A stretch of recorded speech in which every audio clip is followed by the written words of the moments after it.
Hello, everyone. Welcome to episode 20 of my design journey, hosted by Just Design. Just Design is a growing community committed to democratizing design by fostering a vibrant ecosystem where we share knowledge, we connect professionals, and promote continuous learning across the design and the construction industry. And it's my joy to welcome you to this episode.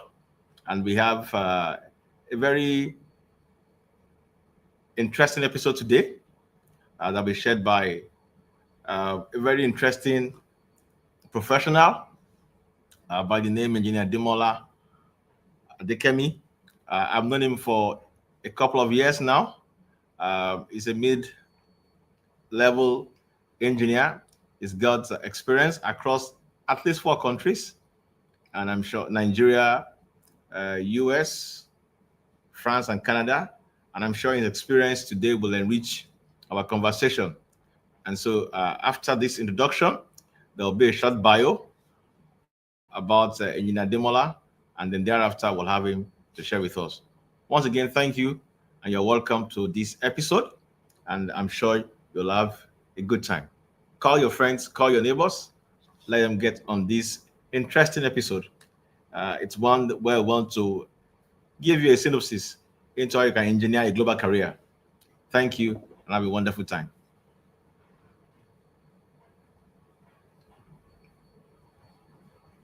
Ademola is an experienced civil engineering and infrastructure consultant with expertise in people management, project management, and quality management systems. He has also provided management consulting advice as a graduate student to organizations such as Inceptor and has studied the elements of Tesla's business model and the digital transformation of Eurasia, among others.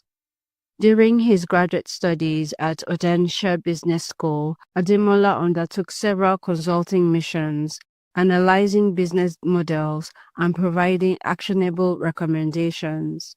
Ademola is a certified project management professional, PMP, and ServiceNow certified system administrator, CSA, bringing a wealth of transferable skills from engineering, management consulting, digital transformation, project management, supply chain management, business consulting, accident management, and process improvement. He brings a truly global perspective with educational and professional experience across Nigeria, France, the United States, and Canada.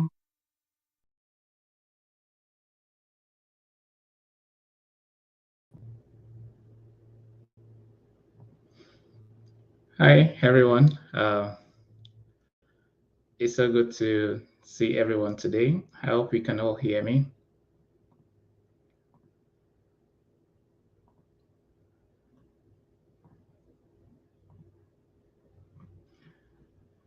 Okay.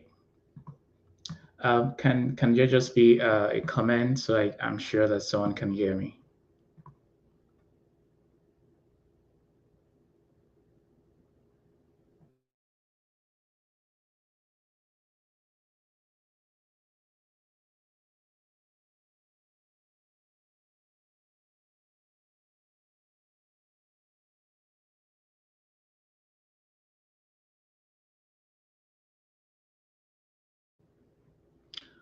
Okay, I would assume that we cannot hear me. I'm basically just going to, oh, thank you so much. I'm basically just going to be sharing my own story, and just um, for information's sake, this is basically just going to be me, my own story, my own journey, not necessarily going to be applicable to everybody.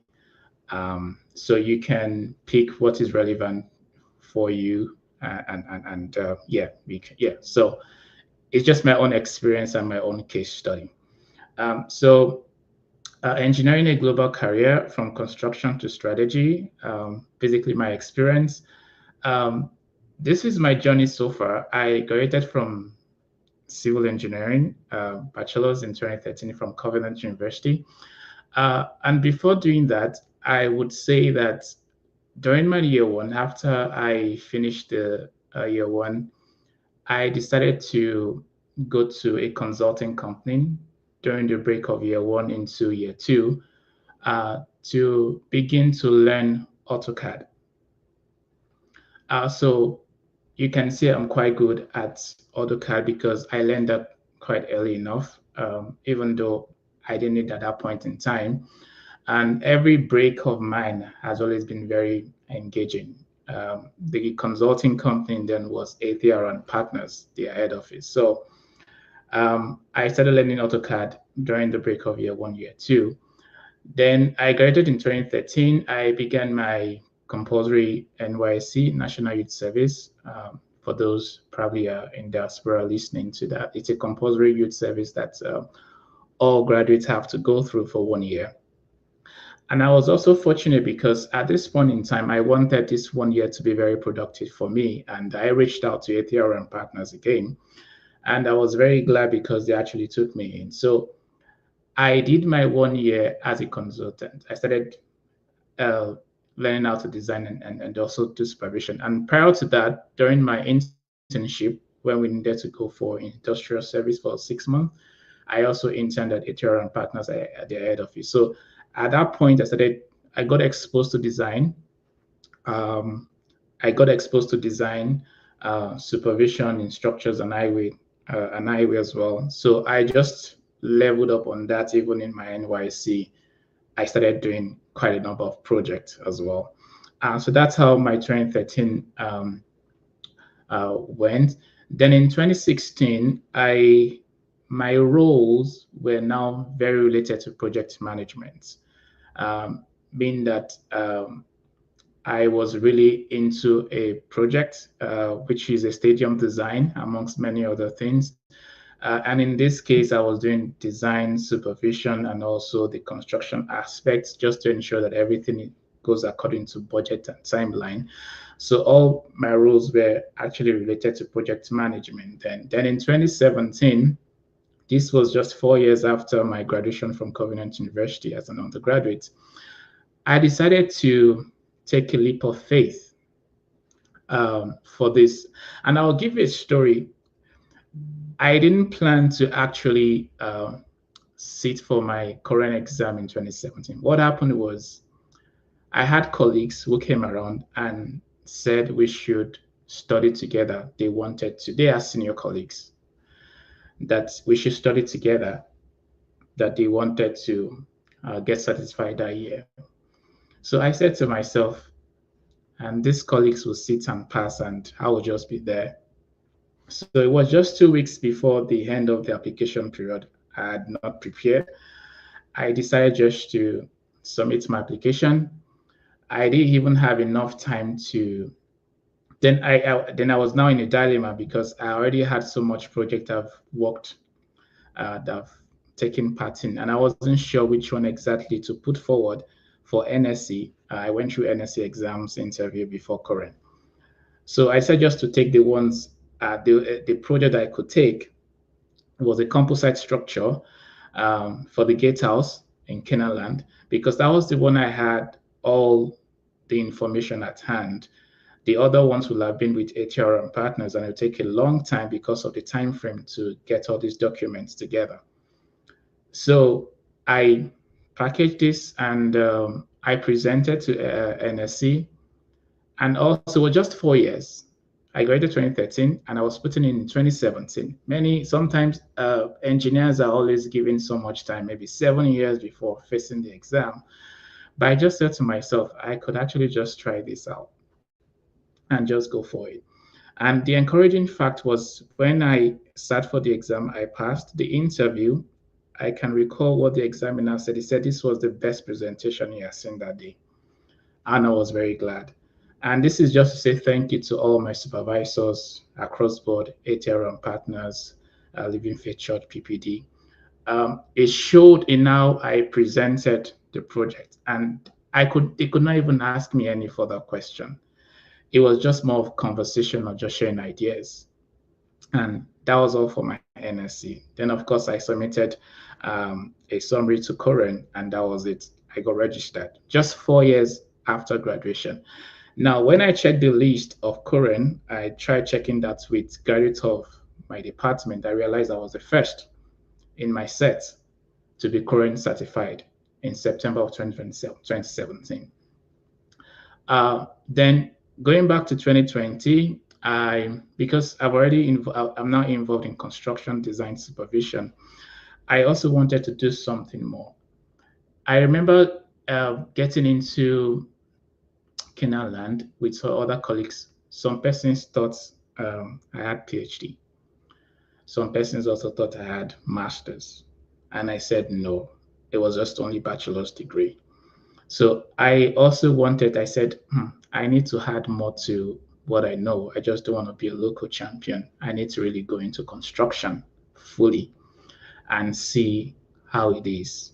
So I got another job into construction, 2020. And it was from there that my scholarship came in. So I was just 2 months into that company before I went to France for my scholarship. And then, yes, in graduate school, 2021, I began my consulting missions. And of course, I also interned with an American company. Eventually, I got asked to visit the United States. I'll give you more story about this internship because when I had the interview with this company, I can remember I interviewed with the CEO. He did mention that, just for full disclosure, that there's not going to be sponsorship. And I said, okay, I'm just looking for an opportunity to do my internship because it was compulsory for my program at Audencia Business School. And it was just 2-3 months into the internship. Then the CEO started discussing and we started talking about you need to come over to the United States. At least just come see what you're doing here. So that's just my journey so far. I'm a graduate now of Audencia Business School. Now, you may want to ask, can we still hear me? Okay, so you may want to ask, how did I arrive going for master's? What made me put in for a master's degree? So this is actually the journey. I needed to show us the certificate. It's a certificate we can all have. It's free. It's a massive open online course by IFP School. IFP School is a very known school in Europe. If you Google it, you will see them in energy transition. And if you want to pay for their courses, if you want to do a master's program with them, you must have good money or scholarship.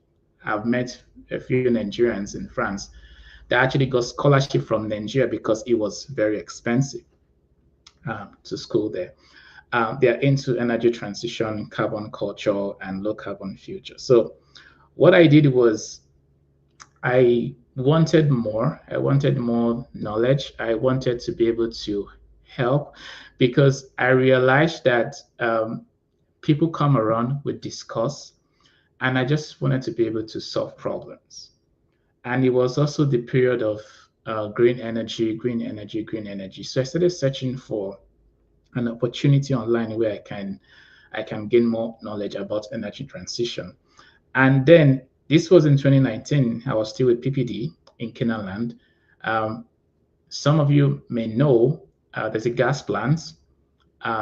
Even though my duty was not directly related to that unit or to that sector, but I wanted to know what's going on there, just in case I would have discussion with the manager or the head of that unit, I should be able to contribute something meaningful on how his operations could be better. So I decided to go out and look for knowledge.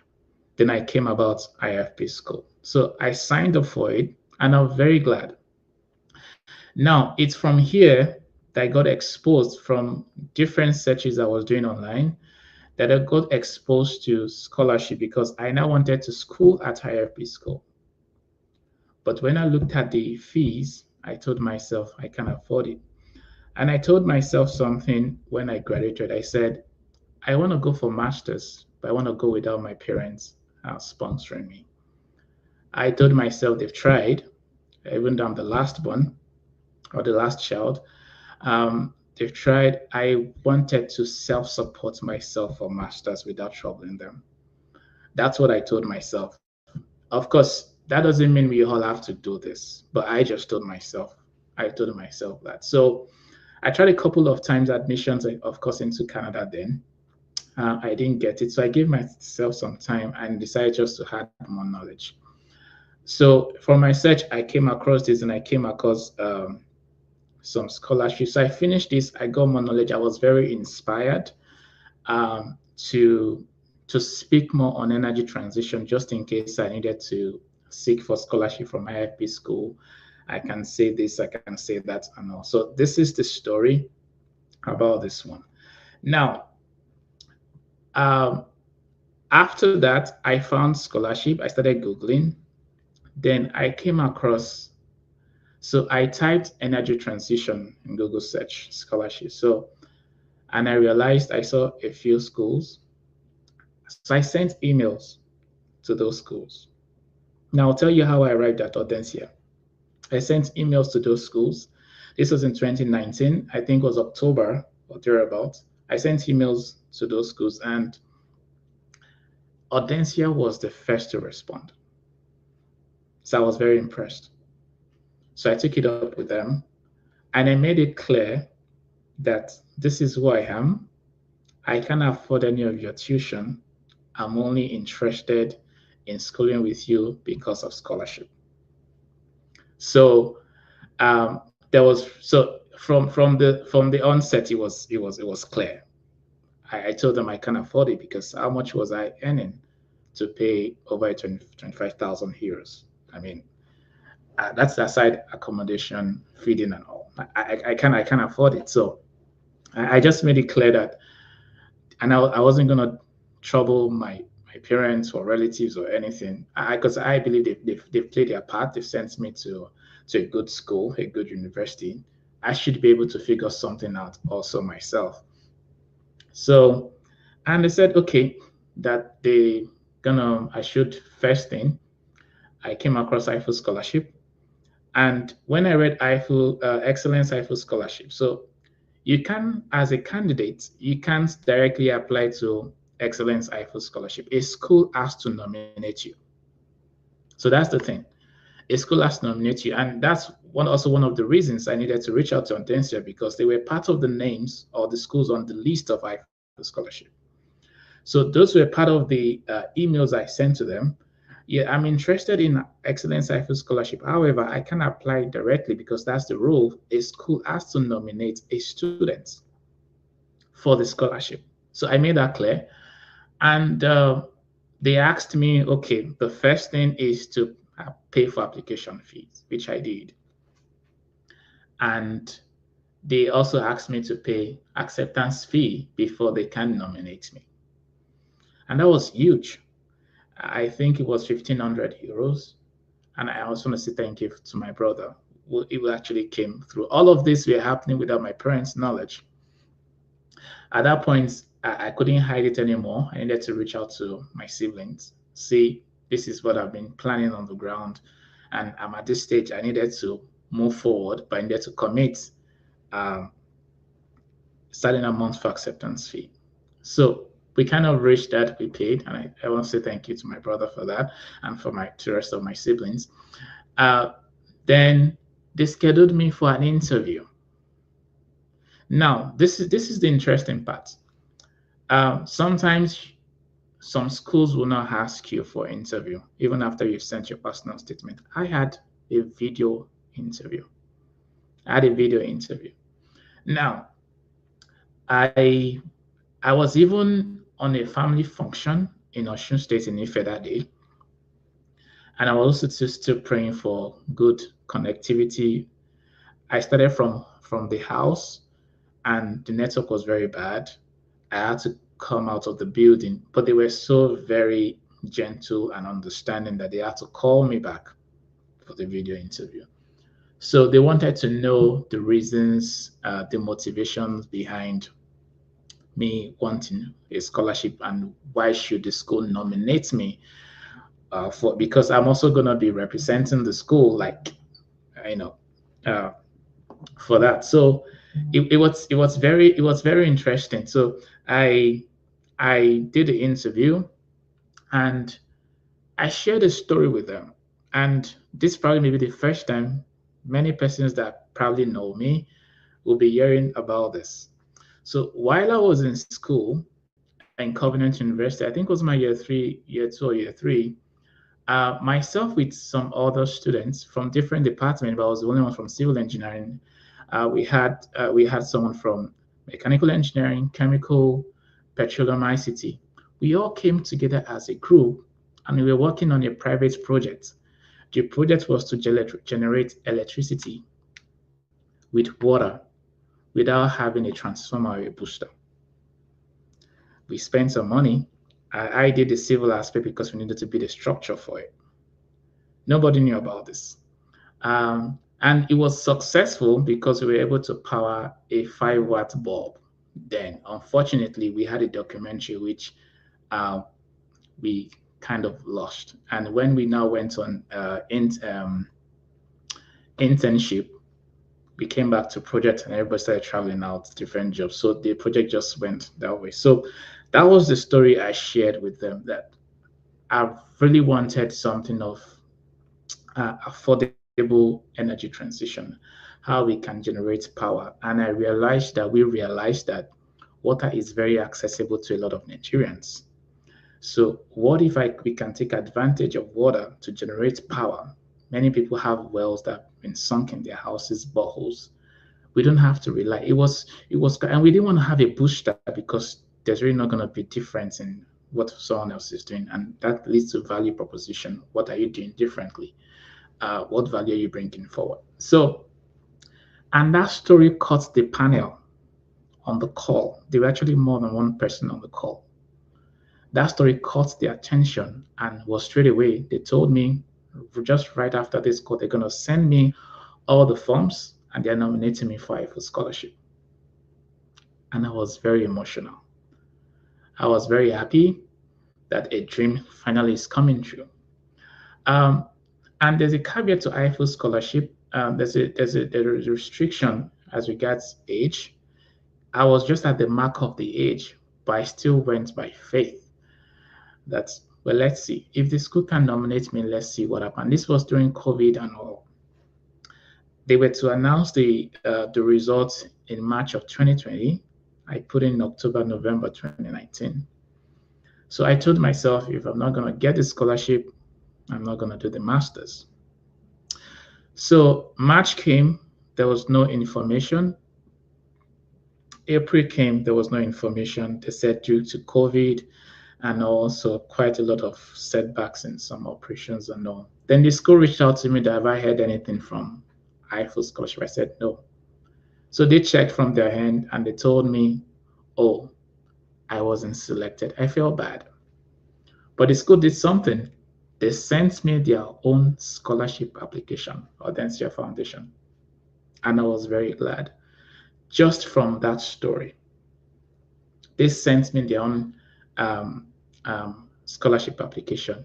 And from that application, I was asked to indicate the amount for what will I need for even as little as babbing, how much will I need to barb, how much will I need to feed, how much will I need for air flights, how much will I need for accommodation, school. I filled all of those things and I sent it to them. Then the long wait started. And by this time I was still working And I moved to Abuja. I joined a construction proper. I was analyzing a lot of things. And so I think it was, I got into a new job, construction, fully in June. And it was, I think, second or third week, I got an email from the school saying, "Congratulations, you've been awarded scholarship, part scholarship in the amount of so, so, so, so." And I also got scholarship towards my accommodation. I was very happy. I was very excited. So I approached the Campus France, the French embassy, because there's an application process. You can check that on campusfrance.org, even for the Excellence IFO Scholarship. I approached them, and I also met a very lovely staff. She attended to me very well. She told me all the documents. I didn't use any agents because, like I said, I don't have much money to throw around, so I was doing it myself. So, and of course, the company in Abuja also took care of me. I just took some time off at that point at work. I asked because I had a private driver. I just said, okay, you just go ahead with other office work. I will take a cab because so that as not to use office vehicle for personal business. So I just left the driver for other functions, and I just went to the embassy. And they told me, okay, we've seen your documents, and they advised me that, okay, we need a scholarship certificate from the school, not just the email. I said, okay. And this time we are about entering July. Um, Orientation into school was supposed to be August 8th or thereabouts. And there was also a flight ban in Nigeria. You're not allowed to fly if flights cannot leave the country. There was a flight ban. So everything was just by faith and all. And studies or classes start September. And orientation is an important part of your study so that you can easily socialize and know the environment. So it was a struggle, and but like I said, she was very nice to me, and she told me that they know Audencia, so that was very comforting. That they know Audencia is a top school, so they don't doubt anything. And in my communication with the school, I should add them into the email communication. I said, "Wow, I didn't know embassy can do that." So I was provided with an email so that every communication I'm sending to the school and school is replying, the embassy sees it. So there's really not much interview I needed to do again because it's been verified. And that was exactly what I did. And I sent an email to Audencia asking for certificate of scholarship. And this is what the embassy said, French embassy said, and all. And I said, okay. And they replied, and they saw that the embassy was copied. So they sent email and certificate. And I came back, and the embassy told me, so the aspect of also the bank statement, I didn't have bank statement. I was going to also use my siblings' own, doing some calculation. And the embassy also told me, we just need to see certain amounts of money. I think there was 4 million naira. So we punched calculator, and we converted the scholarship that was given into naira, and that was it. So that was it. And this entered into July. The only bottleneck I had was I needed to give them an evidence of accommodation, that I've secured accommodation. Otherwise, I can't submit my application, even though every other thing was good. Now, at this point, it was quite late because if you want to get accommodation, sometimes you need it a year before you should have booked. So it was very difficult to get. And every place you find online will tell you make certain commitments, down payments, and all. At the end, I couldn't get any until fully booked, fully booked, fully booked. So what I did was to now reach out to the school. This is the situation I'm in. I can't find an accommodation. And school, because they have the network, they got one, even though it was quite expensive. And I was asked to pay 975 euros, which was a lot because They charged for the first month's rent and also a caution fee, which is like the second month's rent. And I needed to pay that quickly, 975 euros. Where would that come from? But I was just very grateful because I reached out also siblings, my brother, and all of this my parents were not aware. And they came through for me. So I just attached that printout and I sent to the embassy.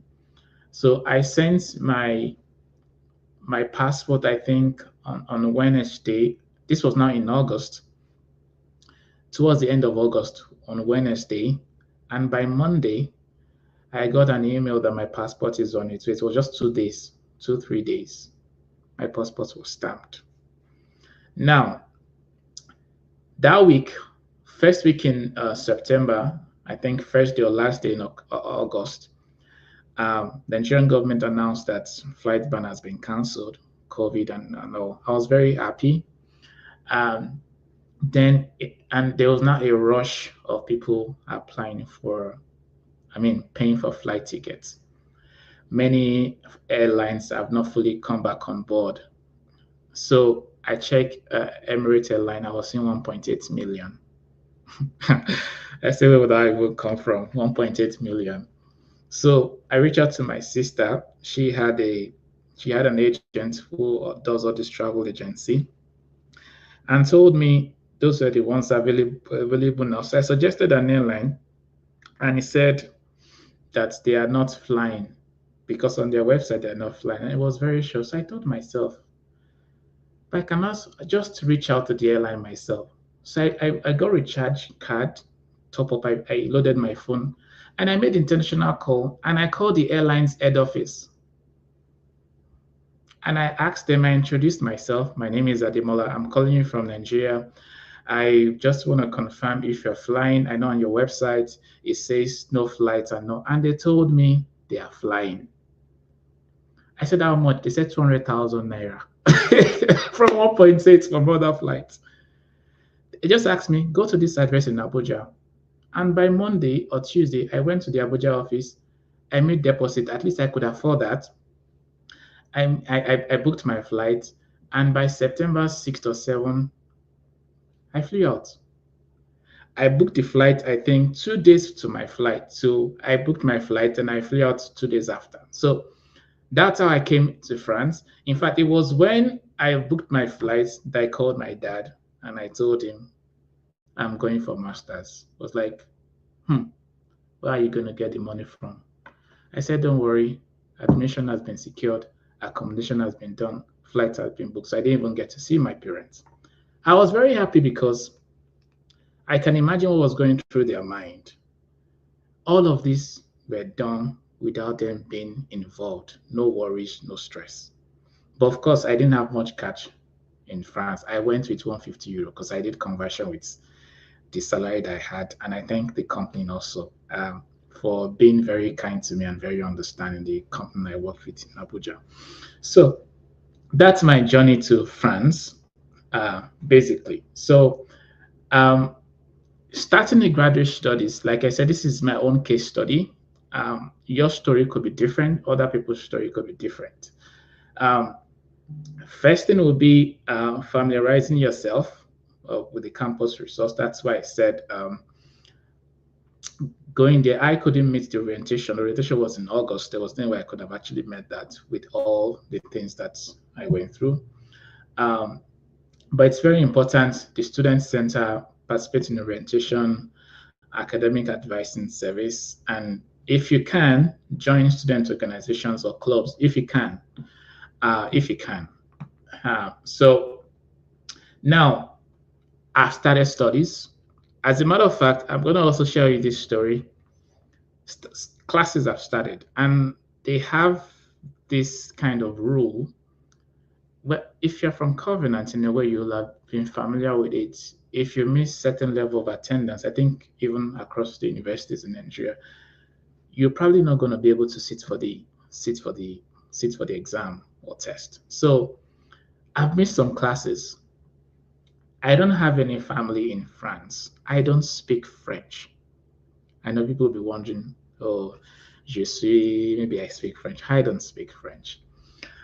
So I got there, and I could recall I landed in Paris, and as God will help me, I didn't have any question from immigrations. I realized that some other students were being questions to verify, oh, what are you here for? I just walked through them.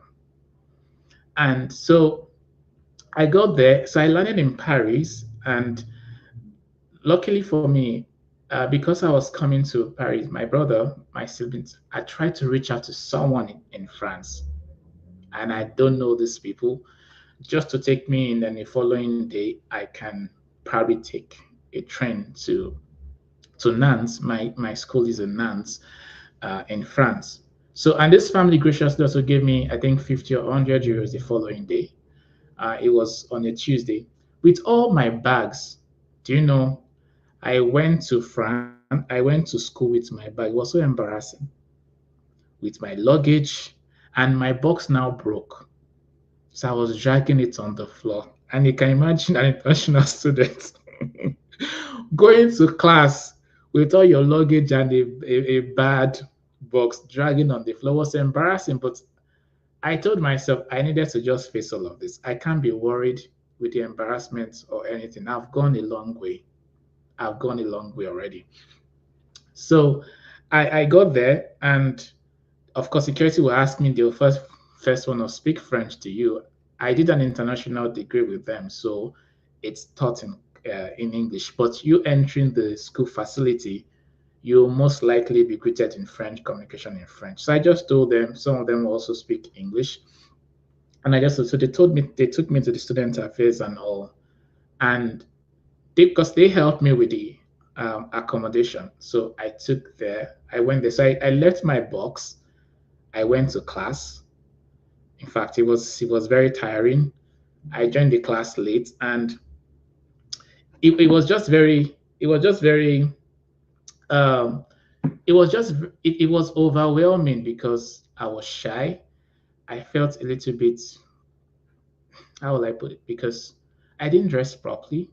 You know, you're wearing clothes from a trip, and you're just going straight to the classroom, and you're now arriving late, and you're now coming through the front of the class, and you now realize that you're the only black person or the second black person on the class, and they look very much younger than myself as well. So there was really no packaging at all. There was really no packaging. But I just said, well, I came here for a reason, and this is an opportunity for me. So I got to where I was to stay. But let me just move here. So classes started, consulting missions. So in a nutshell, the program I did basically is to train people to be global managers. So if you have an engineering background, they train you so that you can be relevant to almost all industries. So and it's from a business school, so you have borrowed courses from MBAs. You do consulting missions, you do strategies, you do case studies, financial analysis, um, strategic management, you do marketing, you do digital transformation, project management, you do international leadership, international economics, um, energy transition, energy economics. You often do neuroscience just to understand how products are being made, because, yeah, that's another story. So you do quite a lot of things, quite a lot of projects and all, because so that if you find yourself in any field, you will be able to relate. And of course, you have an engineering background, so you've gone through the rigor to become an engineer. So you should be able to handle some of these things. No, my first case study was Apple. Let me please, if you don't mind, I just want to be sure that you can still hear me before I continue.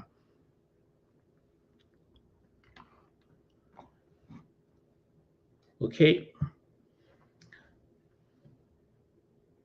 Okay. Can we just put it in the chat just to be sure?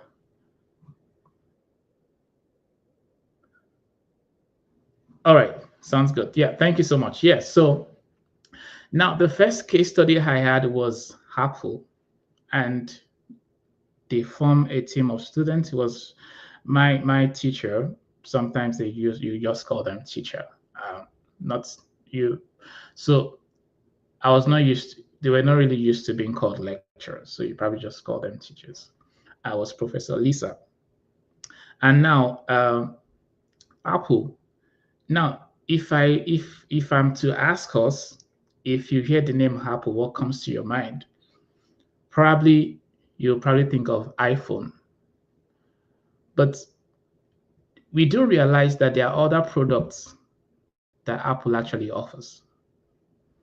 So we're looking at the sustainability of Apple because of versus the competitors that come in Samsung and Hall. So what if there's a strong competitor? There's already even a strong competitor, or let's say Tesla does a phone, or anybody does a phone, and all the features you can ever imagine from Apple is actually on this phone. Because a large share of Apple's revenue is from iPhone. So that is troubling. So we needed to study that. We found that and we made our recommendations to the school. Hopefully, they may present it to Apple. So that you can only just focus on iPhone. You need to diversify and what's it called, and also promote other um, services or product that you offer, because Apple also does other accessories that is also related to iPhone, but they have other products. So we made a recommendation was, okay, diversify, promote other products that you have. I know there was a time Apple was trying to create a car, but I think they ended up closing that idea. So yeah, we looked at how sustainable will Apple be on the long term if a large chunk of your revenue is from iPhone and you have a strong competitor. Then what happens to your revenue? So that's for the first thing, and that was my highest grade in that first semester. I think I had a 19.8 out of 20 from our submission, because we also have to do presentation to the class a couple of times, and other students will ask you real questions. And yeah, so of course we asked them to also improve their artificial intelligence, because we realized that when artificial intelligence came on board,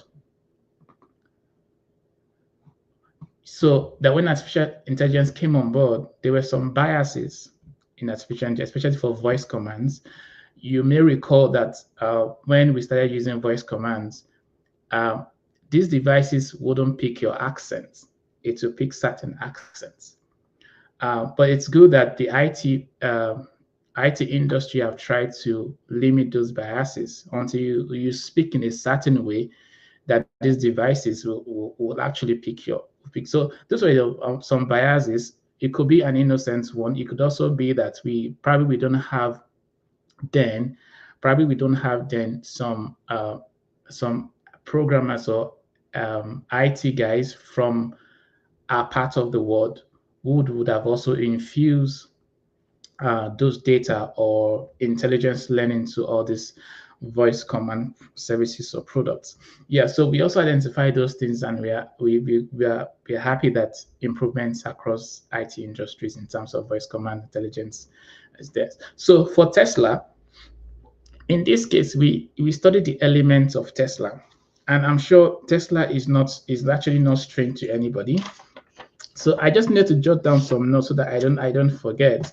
Now, when talking about the elements of a business model for Tesla, it was basically about their value creation. What are they offering, and about the value configuration in terms of interdependencies and how how they are linked in terms of value chain. Then we looked at the other business model in terms of the element in terms of value capture. So what's it going to cost in terms of resources and activities? That was for Tesla. So now, so what we did, of course, certain teams were also set aside, which I was involved. Now, going just to say this, the reason why I needed to to go into master was because from my when I started engineering, I realized that I love to solve problems. And when I'm given an engineering problem, I've thought of multiple ways of solving it. So I found my school and the study I was doing very fascinating because it gave me room to express myself. And that's why when I'm talking to my engineering colleagues, especially when I'm making presentations and they say, "Have you tried this?" What they didn't realize is I've actually tried a couple of options, revisions, before presenting this. So even if you want to query and say, "Have you tried this?" For example, FlashLab or Waffle. I've tried many of them. I've checked the loads before coming to the ones you advise the team to do. So I usually do that without speaking out loud. So I think of different ways, just how best can value um, be put forward. So I found this program very interesting, and that is why I was able to use much of my curiosity to express myself. And that is actually why strategy is also very interesting to me because it makes me think.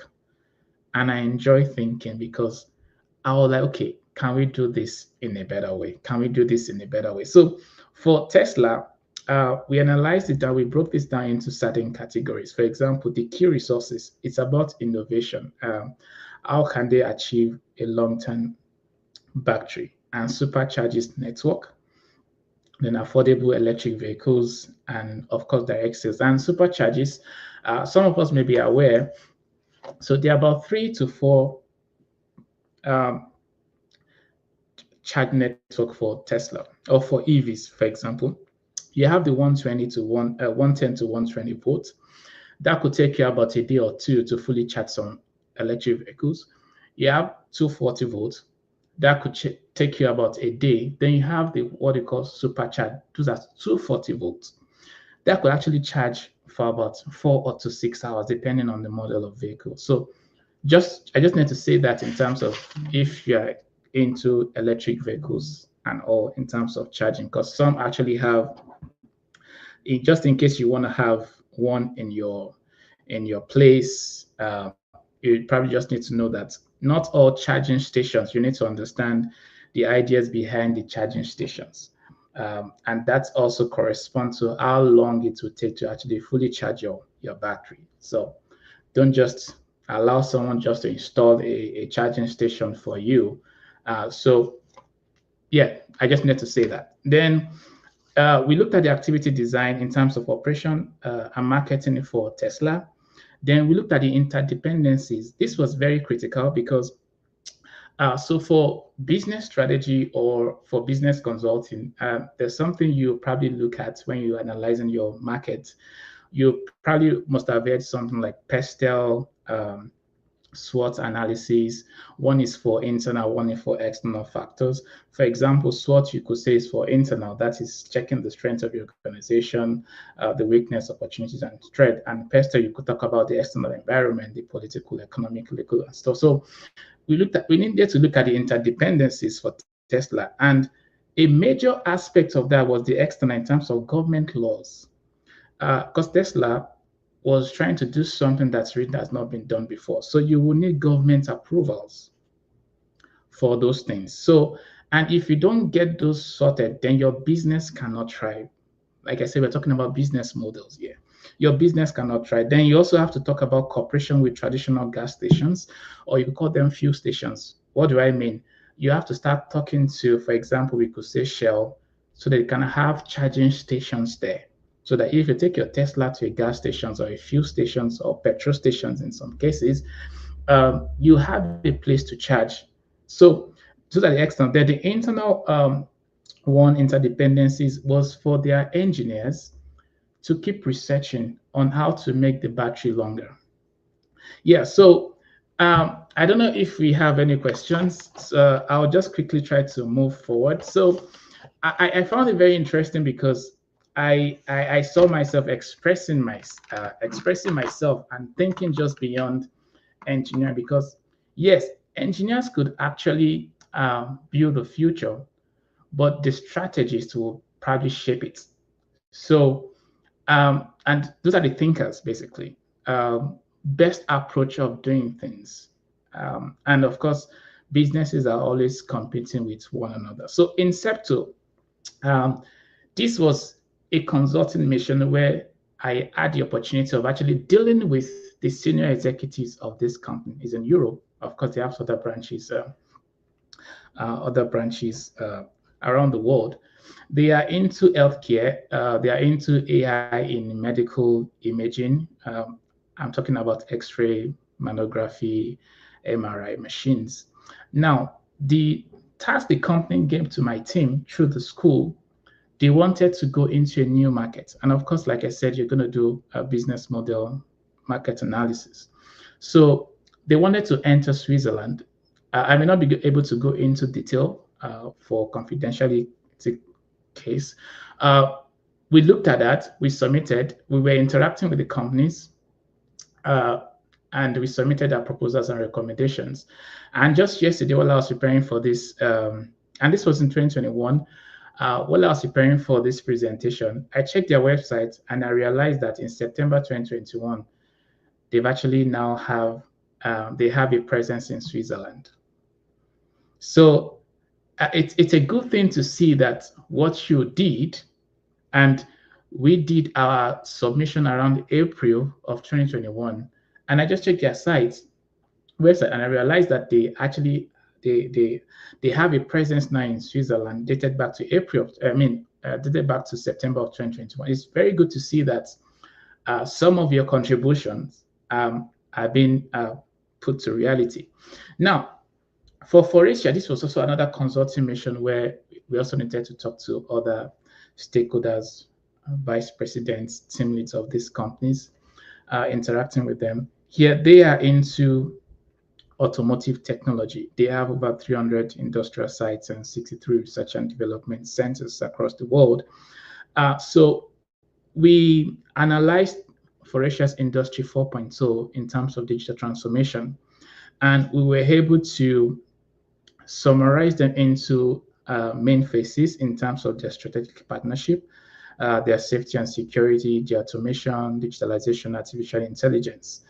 And also this one, we also made a proposal, which was very interesting. They found it very interesting, but I won't be speaking on that. The proposal that it's a term, and it's a term that was very striking. In fact, I was going through the feedback from one of the management of Audencia.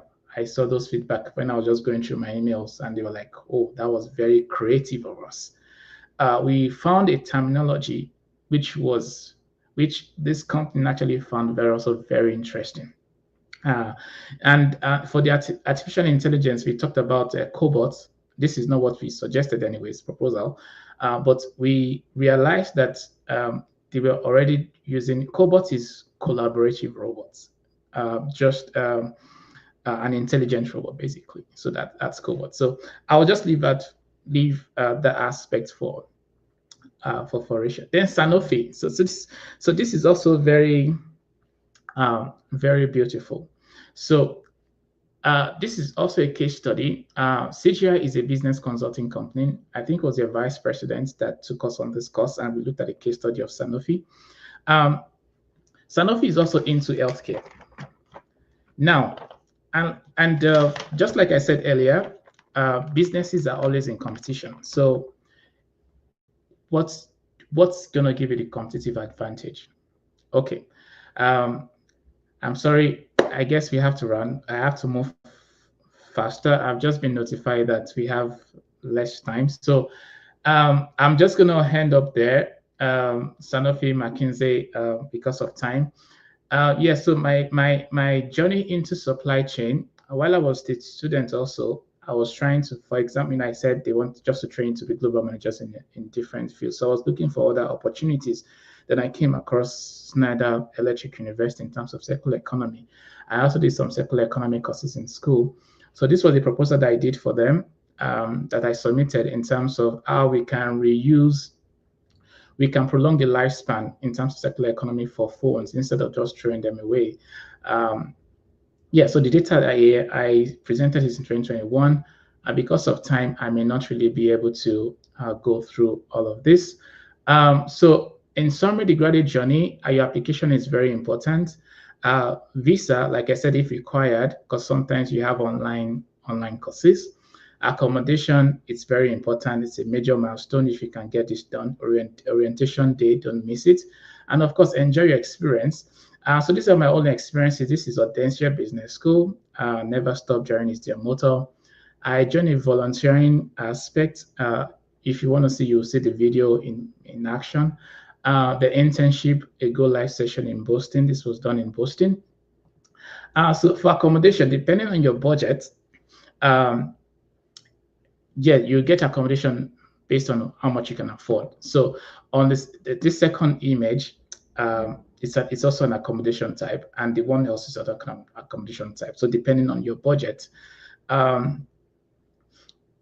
Okay, so yeah, so volunteering, it's very good to volunteer. You gain some, because this made me learn some things in French language, and of course it was a post-COVID, so there was also certain restriction in movement, which was not really good for you to really immerse yourself in the culture and take some learn French. So La Surprenante, it's a volunteering place where we go out, we go to the markets to get some food items, and we share to students that need them. So I did that in volunteering. And for snow, graduate studies, it was my first time experiencing snow, which was very good. You also need to just gear up for it because you don't want to have frostbite. Basically, and even if there's no snow, there could be winter, and of course, you also just need to relax and take care of yourself. So I need to take show this picture because I've worked all day. I've met different clients, done presentation, tests, and exams, because every day of the week you're always busy. You always have a target of presentation. So relax yourself because you need it for your brain.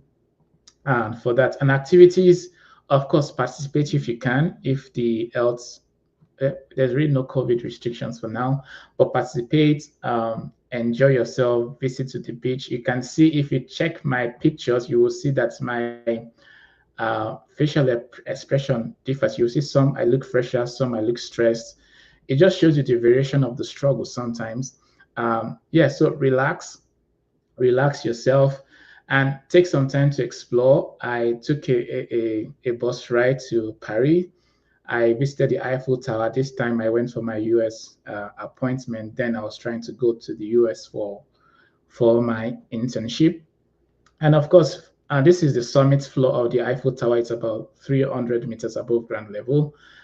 From the Eiffel Tower, I used the opportunity. I said, well, I can't be in France and not visit Eiffel Tower. So yeah, this is their own tram station. So tram station is like a mini train, but this tram station, you could have the mini train and the intercity train passing through here. At the same time, you also have this bus on the second image. This is how the bus looks like. For here, either you have the physical ticket or a digital ticket before you can actually come in. So you can also just explore the city. And one of the striking things I also loved in France was a self-service photo booth. You can take any kind of passport you want. You don't need anybody's help. You just go there, scan in your card, pick the kind of passport you want, whether it's a driving license, international passport, visas, passport for visa application. You just sit down behind and it takes your picture, it prints it, even sends an email copy. Okay, it sends an email copy to, for example, if it's immigration, it will send an email, a soft copy link to immigration automatically by itself. So I would just want to say that. So one thing there, and Boston was very interesting. So for me, some of my major highlights will be the international exposure. I was very happy because I work with this company. And if you're schooling in France, if you don't speak French, my advice would be, if you want to go for an internship, my advice would be that you should look for the international companies in France. Um, I did get some interview emails, but they came after I'd committed to this company. And the CEO of this company also actually studied architecture as undergraduate. So yeah, so basically, this was my client's facility. We're doing a consultation process for one of the clients, and that's the client's main entrance. The last picture was the company sharing my image on their social media then. And after that, of course, we needed to visit the city. Rhode Island wasn't so far from Manchester. And Rhode Island is very interesting because it was built in 1895 and owned by one of the richest family then in the Gilded Age. And I couldn't post pictures, but it was very interesting to see a combination of architecture, structure, thinking, and approach. Basically, so if you ever get a chance to visit the United States, maybe Boston or Massachusetts, I would say go to Newport Mansion. In Rhode Island and see for yourself. So um, there's really not much for me to say here, except if you have any questions.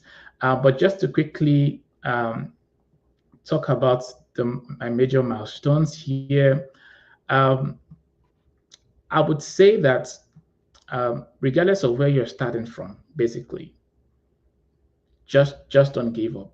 Um, you may not be able to afford the kind of experience you want, but also put in the work by researching on the internet. You may find someone that is willing to actually sponsor you. I mean, scholarship, right? So for me, it was very good to have graduated in 2013 and by 2017 to already be licensed, and 2021 to be able to also be kind of exposed beyond just my engineering into international consultations and all. So I wouldn't know if you have any questions. Please feel free to ask me. Because of time, I will just probably want to stop here. So I just need to say this, that we've all embarked on a journey one way or the other. And as we go along, let's just be a good sign.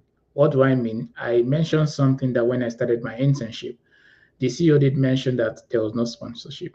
And it was just 2 months into my internship, then the CEO came back and said, okay, I think you need to come over to the United States. So whatever we're doing, let's just be good. Let's just be good. That's all I'm going to say. Let's just be good. You never know when the reward will come. You never know when the rules will change, and that will just be to your favor, basically. Thank you. I don't know if you have questions, and I'm sorry if I've taken so much time. Yeah.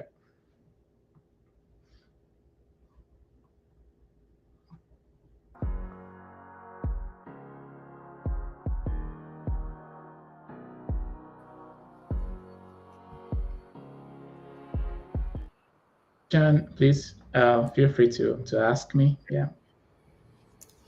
All right, thank you very much, Engineer Ademola. It was good having your session. Thank you for your very explorative, journey. I think one summary in your journey is that anything is possible.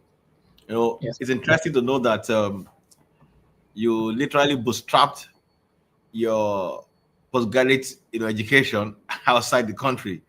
I mean, I like bootstrapping because, it kind of assures you of what is possible. And I mean, doing it all without any agent, without your parents. Of course, at the point your siblings came through, but I think it's just a testament to the fact that anything is possible. For everyone listening, we're able to demonstrate to your journey that literally anything is possible. You don't have to wait forever. And of course, to note that had your license just at the mark of the time, just 4 years after graduation. It's quite interesting. I know many engineering graduates don't do that until a couple years thereafter. So I think you set a good example, and I'm sure people who are listening can pick that up. And of course, the earlier you get licensed, the better. which is what you've done. I know that I could remember those those period.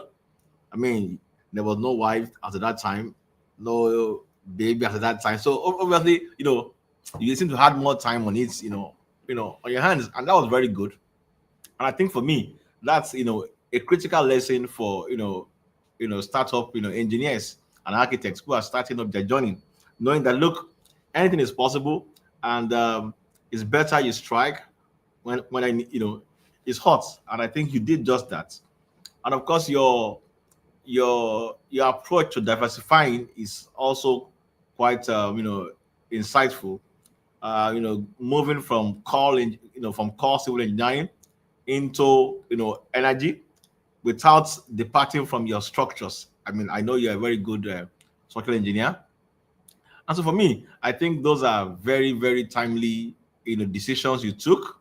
And I mean, looking back, 10 years, 12 years post graduation, you've had behind your belt all of these accolades. So I think I want to commend you and to encourage you to to keep forging ahead. I'm sure we have some questions, and I will ask a few, and of course let our audience have some questions. Well, I think one I need to ask is during this period, uh, I mean, which has been your most challenging engineering project? So I think you know the answer. Well, even if I know, okay, so maybe tell the world and why. Okay, so if I may attempt to answer the question, I think so. Okay, so the most challenging would be the stadium versus the hack. But I wouldn't say the hack because uh, we really didn't stay so much in the project. So I would say, but of course, having magnitude of a challenge as the hack would have been the most challenging. But closer to that will be the stadium. And the next one will also be, I don't know if I should talk about it. It's also a project in Abuja that I was working on with the company before I left. Is for the Medical Association of Nigeria. Um, there were some engineering challenge there because I just came into the company and they had a consultant already, and I found myself challenging the consultants because the consultant made some provisions which I felt there could be other way to have been done. And that was very challenging because I needed to convince even the leadership of the company I was working. I needed to make several presentations to see. But eventually we all came to a conclusion and say, okay, yes, we can review this foundation and this can be done. So we can say the stadium, the 6,000 capacity Covenant University Stadium. Okay, great. Well, I'm sure we were both in the trenches on that project, day and night, come rain, come sun. And I can't forget the many contributions you and the team made on that project. It was a very good project, short timeline, but we were in the trenches. So well done, and thank you for bringing that. I think I have some. I think there's a question from Rolando DSA. Okay, welcome. Many pension and asking how are you combining this with family life? So maybe you want to talk about. Engineer Roland, I greet you.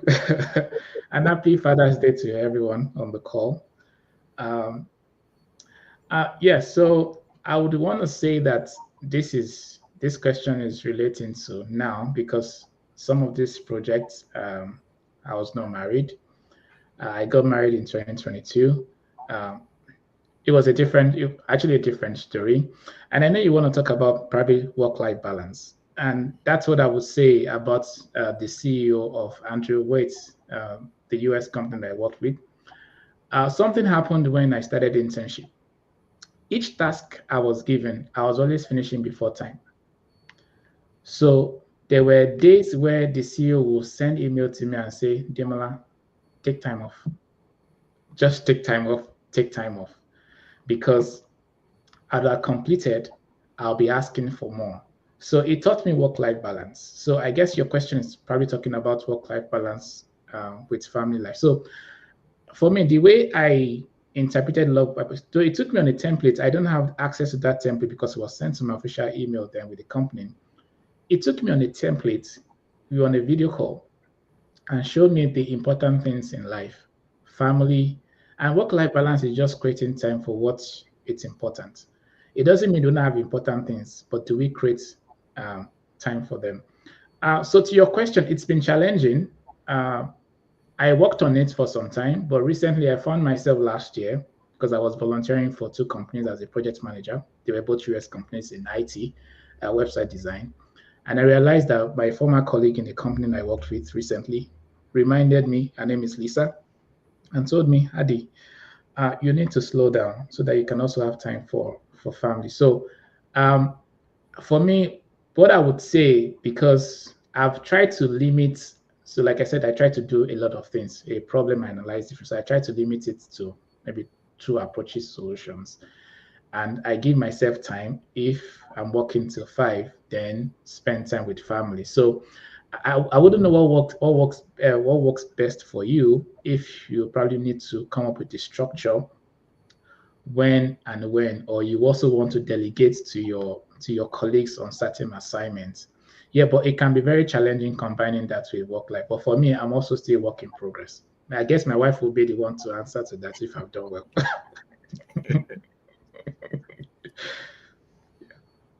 Okay, I think that's a good one. Um, well, I think we still have a couple of minutes before we go. Okay, so I think maybe just one question from me. Um, I think somewhere because of the time you couldn't speak to your experience on the McKinsey consulting missions. Maybe you want to share about that briefly. Okay, thank you. So what I wanted to say was to study the sustainability of McKinsey and Company. Some of us, we know the big four, BCG, Boston Consulting Group, PwC, and all. Yes, so we need to look at sustainability. I may not be able to go into detail because we submitted our proposals, which we want to believe they've incorporated so that they can stay competitive, they can be at competitive advantage. But just to find a way to share what we proposed. So there's something consultants sometimes do. They only just show you what to do and they back off. They don't walk you through. So we kind of recommended a new business model for McKinsey if they want, that some clients may find that very encouraging and very involving if the consultants also will be there for a walkthrough so that they don't take all the risk and there's nobody to back them up. Yeah. So that's all I would just say on my case. Yeah. All right. Thank you very much. Consultants show you what to do, and they back out. More like they don't hold your hands. Well, I'm sure for some persons they may find that subjective, but I can understand what you mean, and I mean that's based on your own studies, and you were able to identify that. Well, as we begin to wrap up, I think something that you also let me ask, for instance, what informed your decision not to do core civil engineering for your masters and going to the management side? Any reason? Yeah. I just found that it was I just don't want to be limited. So um for example, when I was in consulting with ATR and partners, I was involved in quite a number of things. I was involved in highway engineering. I was involved in civil structure engineering. I was involved in quality management systems in terms of ISO 9001, 2008 quality management system. I was also in the ICT group, setting up internal server for the company. So I just didn't want to, because I kind of discovered myself and I wanted something where I can express, not just in civil or structural engineering. I think there's more. And when you also get into a management level or leadership level, you also need to be able to have more information outside of the core thing, because the team you are working with may find themselves involved, or when you're dealing with other stakeholders that their own core discipline is different from yours, you can be able to communicate and relate. Yeah. So I was just trying to plan myself for a management field just in case I eventually become that manager or a leader, then I can relate. And that actually happened this year because there was a new hire in the company. She's the marketing coordinator. And we're just talking, and she was talking about things, and she was surprised I could talk in her feed, and she was taking notes. And I did and these were reasons from lessons from school and the volunteering I did. I did volunteer with Tech Fleet as a project management lead for Dating 48. These are all US companies. And these are ICT related, but it makes you grounded basically, and just setting you up for that leadership role, leadership opportunities. Yeah, basically. All right.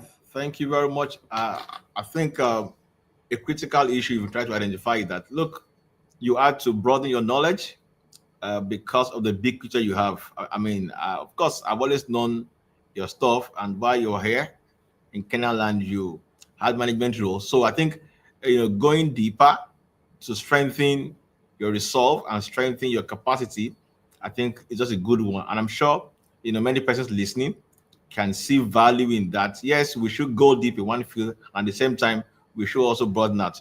You've had some deep, excavations within the civil structural field, and you felt, look, it was time to branch out, get some management experience, which will in turn, help you also manage the engineering construction, interface of your work. So I think, it's a great one, and that also helped me to at least manage other team members.